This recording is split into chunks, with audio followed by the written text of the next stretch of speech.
ان ھذا القرآن یہدی للتی ہی اقوم، یہ قرآن وہ راستہ دکھاتا ہے جو سب سے زیادہ سیدھا ہے۔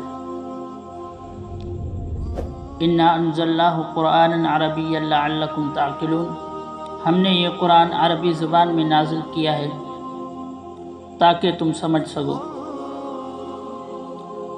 قرآن پاک کا ایک نام فرقان بھی ہے۔ فرقان کا معنی ہے فیصلہ کرنے والی کتاب۔ قرآن پاک حق و باطل، ایمان و کفر اور صحیح اور غلط کے درمیان فیصلہ کرتا ہے۔ یہ نام سورہ فرقان میں اس طرح آیا ہے: تبارک الذی نزل الفرقان علی عبدہ لیکون للعالمین نذیرا، بابرکت ہے وہ ذات جس نے اپنے بندے پر فرقان نازل فرمایا تاکہ وہ تمام لوگوں کے لیے آگاہ کرنے والا اور ڈرانے والا بن جائے۔ تذکرہ کا معنی یاد دہانی ہے۔ قرآن مجید انسان کو عہد و پیمان اور دیگر ضروری باتیں انسان کو یاد کراتا ہے، اس لیے اللہ تعالیٰ نے اسے تذکرہ کے نام سے پکارا ہے، جیسا سورۃ مزمل میں آتا ہے: ان ھذہ تذکرہ، یہ قرآن یاد دہانی ہے۔ آج کل کی اصطلاح میں تذکرہ کا لفظ عربی میں ٹکٹ پر بھی بولا جاتا ہے، تاہم اس کا معنی ہے یاد دہانی۔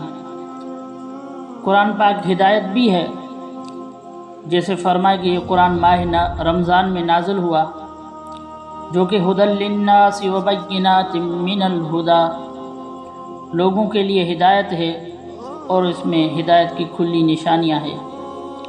یہ قرآن تمام عالمین اور بالخصوص انسانوں کے لیے ہدایت ہے۔ ہدایت کا معنی رہنمائی ہے اور یہ زندگی کے ہر موڑ پر رہنمائی کرتا ہے۔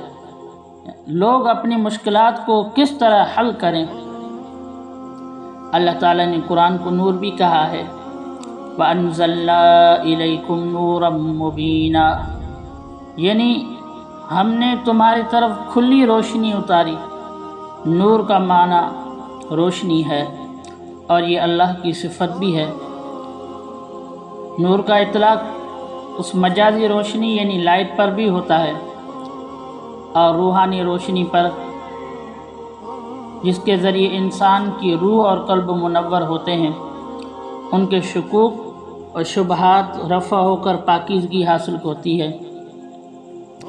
قرآن پاک کو اللہ رب العزت نے تعبیر بصائر سے بھی تعبیر کیا ہے، جیسا آتا ہے: ھذا بصائر من ربکم، یہ تمہاری طرف سے یا یہ تمہارے رب کی طرف سے بصائر ہے۔ بصائر بصیرت ان کی جمع ہے، جس سے مراد وہ چیز ہوتی ہے جو دل میں روشنی پیدا کرتی ہے۔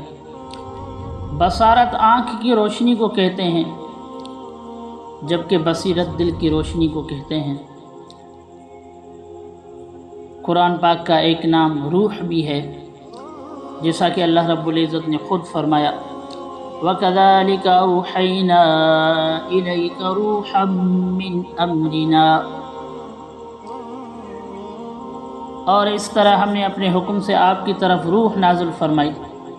عام اصطلاح میں روح اس چیز کا نام ہے کہ جب کسی جاندار میں داخل ہوتی ہے تو اس کو زندگی نصیب ہوتی ہے، اور جب روح الگ ہو جاتی ہے تو انسان یا کوئی بھی جاندار مردہ ہو جاتا ہے۔ قرآن پاک اس لحاظ سے روح ہے کہ اس کے ذریعے سے انسانوں کو روحانی زندگی نصیب ہوتی ہے اور وہ گمراہی سے نکل کر روشنی میں آ جاتے ہیں۔ قرآن پاک رحمت بھی ہے۔ سورہ نحل کے اندر آیا ہے: وَنَزَّلْنَا عَلَيْكَ الْكِتَابَ تِبْيَانًا لِكُلِّ شَيْءٍ وَهُدًى وَرَحْمَةً، ہم نے آپ کی طرف یہ کتاب اتاری جو ہر چیز کی وضاحت کرتی ہے، اور یہ ہدایت اور رحمت ہے۔ رحمت کا معنی مہربانی ہوتا ہے۔ چنانچہ جو لوگ قرآن پاک کو اختیار کرتے ہیں اللہ تعالیٰ کی رحمت ان کے شامل حال ہوتی ہے، اس لیے قرآن کو رحمت سے موسوم کیا گیا۔ قرآن حکیم کو شفا بھی کہا گیا ہے۔ وَنُنَزِّلُ مِنَ الْقُرْآنِ مَا هُوَ شِفَاءٌ وَرَحْمَةٌ لِّلْمُؤْمِنِينَ۔ ہم نے قرآن پاک کو بطور شفا اور رحمت نازل فرمایا ان لوگوں کے لیے جو ایمان لاتے ہیں اور اس پر عمل کرتے ہیں۔ جس طرح مادی دوائیں جسمانی بیماریوں کے لیے شفا کا باعث ہوتی ہیں، اسی طرح قرآن پاک روحانی بیماریوں کے لیے شفا ہے۔ ترمذی شریف اور ابن ماجہ شریف کی روایت میں آتا ہے کہ حضور صلی اللہ علیہ وسلم نے فرمایا، علیکم بالشفاءین، یعنی شفا کے لیے دو چیزوں کو لازم پکڑو۔ ایک قرآن پاک ہے جو روحانی بیماریوں سے شفا دیتا ہے، اور دوسری شہد ہے جس میں اللہ تعالیٰ نے بہت سے جسمانی بیماریوں کی شفا رکھی ہے۔ اللہ تعالیٰ نے چھوٹی سی مکھی کے پیٹ میں نہایت پاکیزہ شہد پیدا کی ہے، اور اللہ تعالیٰ نے یہ بات مکھی کی فطرت میں ڈال دی کہ وہ ہمیشہ پاک چیز اور خوشبودار پھل اور صاف ستھری غذا پر بیٹھتی ہے۔ یہ قانون قدرت ہے کہ شہد کی مکھی گندگی پر نہیں بیٹھتی۔ اگر کوئی مکھی نجاست پر بیٹھ جائے تو سخت سزا کی مستحق ٹھہرتی ہے۔ جن لوگوں نے جانوروں، کیڑے مکوڑوں پر تحقیقات کی ہے، وہ لکھتے ہیں کہ شہد کی مکھیوں کی سردار ملکہ بھی ہوتی ہے۔ بہرحال یہ ایک الگ موضوع ہے۔ اللہ تعالیٰ نے قرآن کو موعظت بھی فرمایا ہے، جس کا معنی وعظ و نصیحت والی باتیں ہیں۔ اس کے ذریعے سے انسانوں کی جہالت دور ہو کر ان میں اچھی باتیں پیدا ہوتی ہے۔ امام شاہ ولی اللہ رحمۃ اللہ علیہ فرماتے ہیں، قہر المدارک الظلمانیت بانوار المعارف القدسانیت۔ بعض کا معنی یہ ہے کہ انسانی ذہن میں تاریکی والی باتوں کی جگہ روشنی پیدا کی جائے۔